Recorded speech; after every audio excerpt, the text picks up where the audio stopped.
And as I looked at the lives of all these famous people, I said to myself, there has to be more to life than just this, right?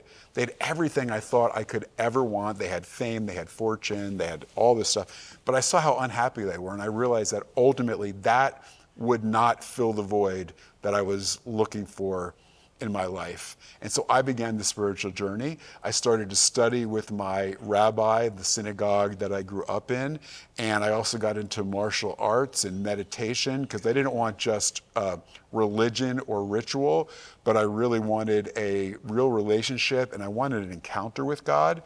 And so I would go to synagogue on Friday night, Saturday morning, celebrate the holidays, and I was meditating at the same time. And one day I was meditating and I had this crazy experience. My soul began to vibrate. It began to leave my body. The next thing I know, I was in heaven and I saw this king in this glorious kavod, this glory, high and lifted up, Ram Vanisa.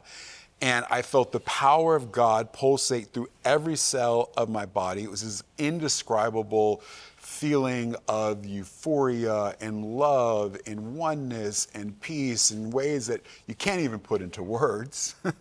And this king on this throne told me I was called to serve him. And I knew that king was Yeshua, that it was Jesus seated on that throne. People say, well, what did he look like? Well, I didn't see like the features, but it was just this overwhelming, glorious light that radiated forth from this king on this throne. And it's just, you just feel this love, you feel this connection. One of the principal beliefs of the Jewish people is Shema Yisrael Adonai Eloheinu Adonai Echad. Hear, O Israel, the Lord our God, the Lord is one. And God is one, but ultimately he calls us and wants us to become one with him.